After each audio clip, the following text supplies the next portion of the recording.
ഭാരതീയമ്മ എന്താ പിണങ്ങിയിരിക്കുക? നിന്നെ കണ്ട് കൊതി തീർന്നില്ല. അതിനു മുമ്പ് പോവല്ലേ, കുറച്ചു ദിവസം കൂടി. അമ്മ എന്താ ഈ പറയണേ? എനിക്ക് ഇന്നെ തിരിച്ചു പോയേ പറ്റൂ. ഞങ്ങളുടെ അവധി എന്നൊക്കെ പറഞ്ഞ ഏതാണ്ട് പരോള് പോലെയാ.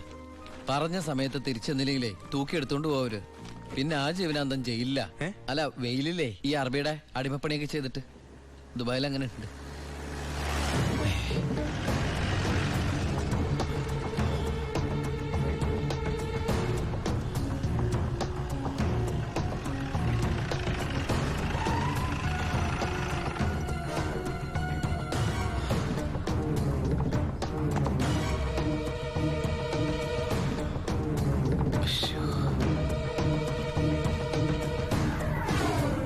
ഏട്ടനെന്താ പതുങ്ങി നോക്കുന്നത്? പോലീസ്. അയാൾ ആ ഗോപികയുടെ അടുത്ത ബന്ധുവാ. ഈശ്വര, ഇങ്ങനെ ഒരു ബന്ധം ഓർക്കുണ്ടായിരുന്നോ? അതെന്താ ഉണ്ടായാലും? അല്ല, ഒരു വല്ലാത്ത വൃത്തികെട്ട രൂപമല്ലേ. അമ്മങ്ങോട്ട് മാറിയ പെട്ടി ഒന്ന് പെട്ടെന്ന് പൊടിക്കോട്ടെ. ഇത്രയും വലിയ തറവാട്ടിന്ന് ഇത്രയും നല്ല ചെറുക്കന്റെ ആലോചന, അതും ദുബായിക്കാരന്റെ. വല്യേട്ടൻ ഫോൺ ചെയ്ത് പറഞ്ഞപ്പോ നിന്റെ ഭാഗ്യായിട്ടാ ഞാൻ കരുതിയത്. എന്നിട്ടിപ്പോ നിന്റെ ഭാഗത്ത് നിന്ന് കല്യാണം വേണ്ടാന്ന് പറയാൻ എന്താ കാരണം? ഇനി നിനക്ക് ആരോടെങ്കിലും പ്രേമം പറ്റുകൊണ്ടോടി? പിന്നെന്താ പ്രശ്നം? വല്യേട്ടന് എന്തെങ്കിലും സംഭവിച്ചാ പിന്നെ നിനക്ക് ആരാ ഉള്ളത്? നീ എതിരൊന്നും പറയണ്ട, ഇത് നിന്റെ ഭാഗ്യമായിട്ട് കരുതിയാ മതി. വല്യേട്ടനാണെങ്കിൽ ഉറപ്പിച്ചോ, ബാക്കി ഞാൻ ഏറ്റു. എന്തായാലും ചെറുക്കൻ പോണ ദിവസം വന്നത് നന്നായി. ഉണ്ണിയൊന്ന് കാണാലോ. വല്യേട്ടാ, ഞാനൊന്ന് ഉണ്ണിയെ പരിചയപ്പെട്ടിട്ട് വരാം.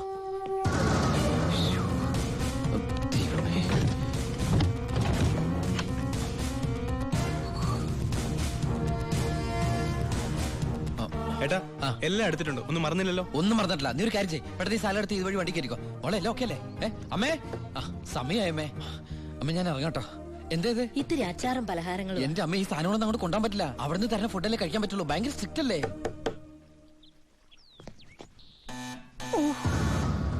ആരോ ബെല്ലടിക്കുന്നുണ്ടല്ലോ. അല്ല, ഹലോ, അവിടെ നിന്നേ ഒന്നേ. അത് പിച്ചക്കാരനാ, പിച്ചക്കാരൻ. ഞാൻ 10 രൂപ കൊടുത്തപ്പോ 100 രൂപ വേണമെന്ന്. ഗൾഫുകാരുടെ ഒരു അവസ്ഥ നീ എടാ, അവൻ അവിടെ നിന്ന് അടിക്കട്ടെ. നമ്മുടെ മസിൽ അടിക്കുന്ന പിച്ചക്കാരാണോ? നീ ഇങ്ങോട്ട് വന്നേ, പെട്ടെന്ന് സാധനങ്ങൾ എടുത്തിട്ട് വേഗം വണ്ടിയിലേക്ക് എടുത്ത് വെച്ചേ. അമ്മേ, ആളനക്കും ഇല്ലല്ലോ. ചിലപ്പോ എയർപോർട്ടിൽ പോയി കാണും. എങ്കിൽ അടുത്ത പ്രാവശ്യം വരുമ്പോ കാണാം. പോട്ടെ. ഫ്രണ്ട് സീറ്റ് വെക്കണേ. വേഗം എടുത്ത് വെക്കേ.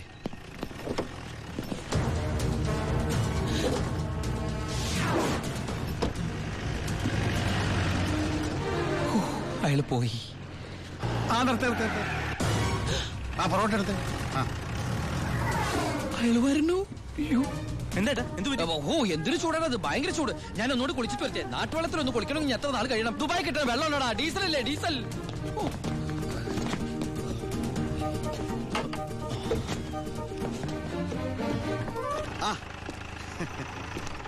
ഞാൻ വിചാരിച്ചു പോയി കാണുമെന്ന്. നീ എന്റെ ഗോപിയേക്ക് ചേർന്ന ചെറുക്കൻ തന്നെ. അയ്യോ, ഞാൻ ഉണ്ണിയല്ല, ഉണ്ണി എന്റെ ഏട്ടനാ. ഉണ്ണി എവിടെ ഒന്നും കണ്ടില്ലല്ലോ. ഉണ്ണിയേട്ടാ, എന്താടാ? ഒരാൾ കാണാൻ വന്നിരിക്കുന്നു. അയ്യോ, ഈ സമയത്താ? ഉണ്ണി കുളിക്കല്ലേ? കുളിച്ചോണ്ടിരിക്കുക.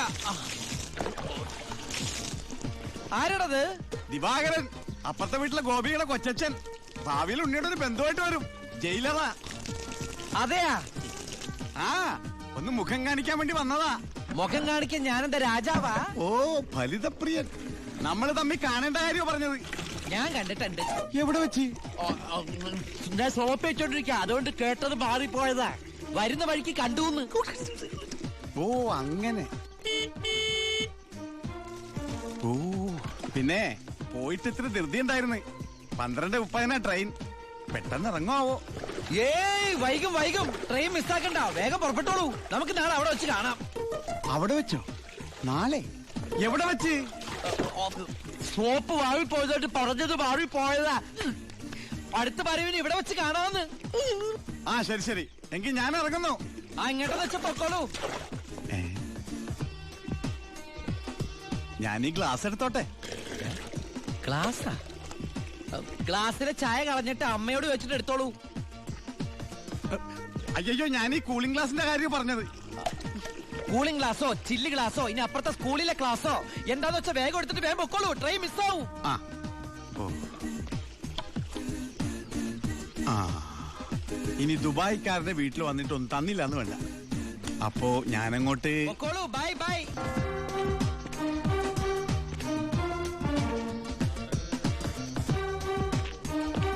ആ ഇതാര്? പണ്ടാർക്കലം വെച്ചിരിക്കണ എന്റെ ക്ലാസ്സാടാ. സത്യത്തിൽ ഇയാള് പോലീസ് അതോ കുള്ളനാ കള്ളനാ? നീ നാട്ടിലൊക്കെ പോയൊന്ന് മിനിങ്ങിയിട്ടുണ്ടല്ലോടാ പരമശിവം. അത് സാറി ഗ്ലാസ് വെച്ച് നോക്കിട്ട് തോന്നണതാ. പരോള് കഴിഞ്ഞു വന്നപ്പോ നീ എനിക്കെന്താ കൊണ്ടുവന്നേ? വെച്ചാലിണങ്ങാത്തൊരു കൂളിംഗ് ഗ്ലാസ് തന്നില്ലേ? ഇവനാ? ഇത് ദുബായിലുള്ള എന്റെ ഒരു ഫ്രണ്ട് തന്നതാ. ഫ്രണ്ടോ? ആ ഫ്രണ്ട് എന്ന് പറഞ്ഞ ക്ലോസ് ഫ്രണ്ട്. ആ കക്ഷിയെ കൊണ്ട് എന്റെ വലിയേട്ടന്റെ മോളെ കെട്ടിക്കാൻ പോവാ. ചെറുക്കന്റെ സ്വഭാവമൊക്കെ അന്വേഷിച്ചിട്ട് പോരെ കല്യാണം? ഇല്ല പരമശിവ. ഞാൻ ആരാ? പോലീസാ. അപ്പൊ ആ സംശയവും തീർന്നു. ചെക്കനെ കുറിച്ചുള്ള ഫുൾ ഡീറ്റെയിൽസ് എടുത്തു. ആണാ? അവന് 24 ക്യാരറ്റാ. എന്റെ വ്യാകുല മാതാവ് എന്നെ കൊല്ലു. ചുമ്മാ ഇരുടാ. ഇത് കണ്ട, ഇതവന് ദുബായിക്കുള്ള കത്താ. എന്തിനാ ഇപ്പൊ കത്ത്? കാര്യം അങ്ങോട്ട് നേരിട്ട് പറഞ്ഞൂടെ? അതിനവൻ ദുബായിക്ക് പോയില്ലേ? അവൻ ദുബായിലെത്തി. ഇത് വെറും ഒരു കത്ത് മാത്രമല്ല, ഒരു ലിസ്റ്റ് കൂടെ ഉണ്ട്. ഒരു DVD, ഒരു TV, ഒരു മൊബൈൽ, അങ്ങനെ ചിന്ന ചിന്ന സാധനങ്ങള്. പോലീസല്ലേ മോനെ, ഓസിന് കിട്ടിയാ വിടുവാ. കാശിന്റെ ഇപ്പൊ എന്താ വില? ടൈറ്റാ. ചിന്നാടൻ ബാബുവിനെ ആശുപത്രിയിലാക്കാൻ വേണ്ടി ലക്ഷങ്ങൾ ഏമാർക്ക് വീശിന്നാണല്ലോ കേട്ടത്. പോടാ പോടാ. അത് ശരി. അപ്പൊ അതാണ് അവനോട് കാണാത്തത്.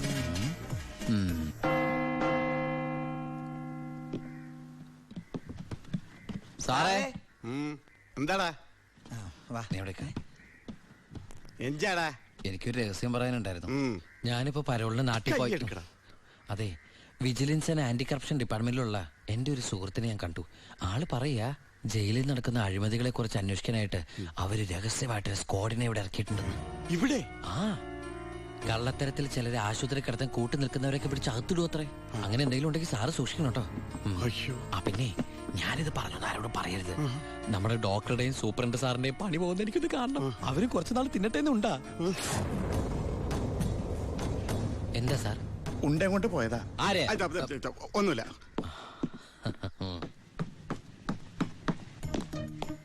നീ 100 പേര് എണ്ണി തീരുന്നതിന് മുമ്പ് ചിന്നാടൻ ബാബു സെല്ലിലുണ്ടാവും. ചുമ്മാ എണ്ണടോ. 1 2 3. സത്യമാണോടൂ? അതെ സാർ.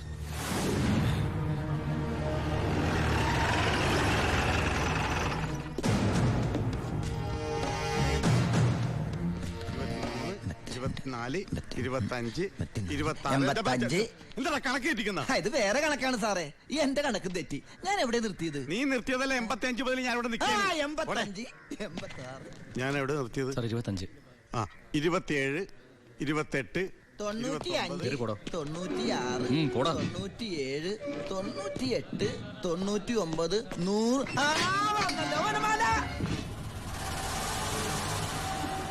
ഹായ്, എവിടെയായിരുന്നു? എവിടേക്ക് അന്വേഷിച്ചെന്നറിയാമോ? പത്രത്തിൽ കൊടുക്കാൻ പോയതാ. എന്താടാ നീ സൂക്ഷിച്ചോ? ഓ എടാ ചിന്നാടാ, വാളയാർ പരമശിവത്തിന് സെൻട്രൽ ജയിലിനുള്ളിൽ കാശറിയേണ്ട കാര്യമില്ല നിന്നിവിടെ തിരിച്ചെത്തിക്കാൻ. ബുദ്ധിമതി, വെറും ബുദ്ധി. നീയല്ലേ പറഞ്ഞത് എന്നെ ഇവിടെ ഇട്ട് കൊല്ലൂന്ന്? എന്നിട്ട് ഞാൻ പരോളിന് പോയി തിരിച്ചു വന്നപ്പോ നീ ആശുപത്രി പോയി കിടന്ന പിന്നെ എന്നെ ആര് കൊല്ലും? ഇവൻ എന്നെ മൂടോട്ടാക്കി അടങ്ങുള്ളൂ. മതി മതി, പോയി റെസ്റ്റ് എടുക്കുക.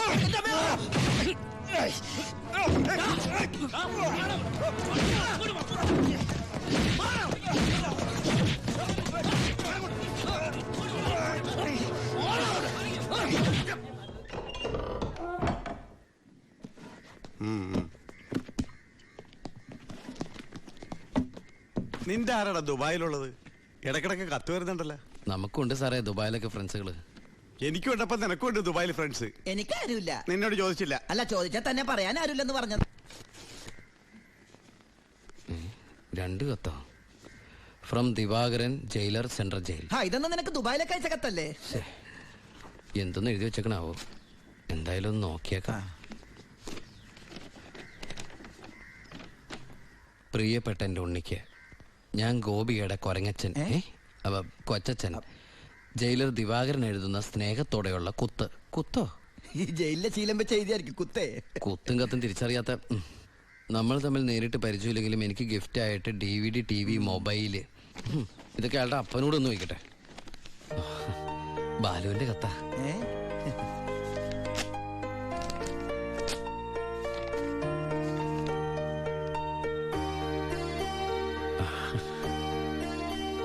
ബാലുവിന് എസ് ഐ സെലക്ഷൻ കിട്ടി. അവൻ ട്രെയിനിങ്ങിന് ചേർന്നു. ബെസ്റ്റ് ആദ്യത്തെ പോസ്റ്റിംഗ് ഈ ജയിലിലും ആയിരിക്കണം. അയ്യോ, അങ്ങനെയൊക്കെ സംഭവിക്കൂ? പറയാൻ പറ്റില്ല, നിന്റെ ബെസ്റ്റ് ടൈം അല്ലേ, ചിലപ്പോ അങ്ങനെ സംഭവിച്ചേക്കാം. ചുമ്മാ ഇരടാ, മനുഷ്യനോട് പൈലോ ഒന്ന് ടെൻഷൻ അടിക്കുമ്പോൾ അവന്റെ ഒരു തമാശ. എന്നാ നീ ഒരു മറുപടി എഴുത്, നിന്റെ ശിക്ഷ കഴിഞ്ഞിട്ട് ജോലിക്ക് കയറിയാ മതിയെന്ന്. എടാ മണ്ട, ഒരു കത്ത് ഞാൻ എഴുതിയാലും വീട്ടിൽ നിന്ന് എഴുതിയാലും കയ്യിലെത്താൻ ഒരു മാസം എടുക്കും. ദുബായിലുള്ള എന്റെ ഫ്രണ്ട് കാസമിന്റെ പണിയാ കത്തുകൾ അങ്ങോട്ടും ഇങ്ങോട്ടും കൈമാറി അയച്ചോണ്ടിരിക്കണത്. ഇത് ഞാൻ എഴുതിയ കത്താണല്ലോ. ചേട്ടാ, ഈ കത്ത് എങ്ങനെ ഇവിടെ വന്ന്? സാർ ആരെ നോക്കണത്? ഇത് കണ്ട, ഞാനിത് ദുബായിക്ക് എഴുതിയ കത്ത. ഇതെങ്ങനെ ഇവിടെ വന്നു? ഇനി ആ പോകുന്ന വിമാനത്തിൽ നിന്നെങ്ങാനും വിടതായിരിക്കോ? ആ വിമാനത്തിന് ഓട്ടയുണ്ടോ? അങ്ങനെയാണെങ്കിൽ ഇത് ആര് പൊട്ടിച്ചോ? അല്ല, ഈ പൈലറ്റുമാര് വെറുതെ ഇരിക്കുമ്പോ എങ്ങനെ വായിച്ചു? റെസ്പോൺസിബിലിറ്റി ഇല്ലാത്ത തെണ്ടികൾ, അന്യരുടെ കത്ത് വായിക്കുന്ന പട്ടികൾ. അല്ല, അനാവശ്യമായിട്ട് എന്തെങ്കിലും കത്തിൽ എഴുതിയിരുന്നു? എല്ലാ ആവശ്യമുള്ള സാധനങ്ങളാ. DVD, TV, mobile. ഇതിപ്പോ എന്റെ കൈ കിട്ടിയ ഇല്ലെങ്കിലോ ഞാൻ ഈ സാധനങ്ങൾ പ്രതീക്ഷിച്ചിരിക്കില്ലേ? ഏതായാലും ഞാൻ ഇതൊന്നും കൂടി പോസ്റ്റ് ചെയ്യാൻ പോയത്. ഡോണ്ട് ഓപ്പൺ പൈലറ്റ് കൂടി പുറത്ത് എഴുതിക്കോ. അതെന്തിനാ? ഇല്ലെങ്കിൽ ഇനിയും പൊട്ടിച്ച് വായിച്ചാലോ? എഴുതി പോസ്റ്റ് ചെയ്യാം. അയ്യോ പാവം. ഈശ്വര, ഒരു മാസം കൂടി കഴിയുമ്പോ ഈ കത്ത് തന്നെ ഞാൻ ഒന്നുകൂടി വായിക്കേണ്ടി വരും.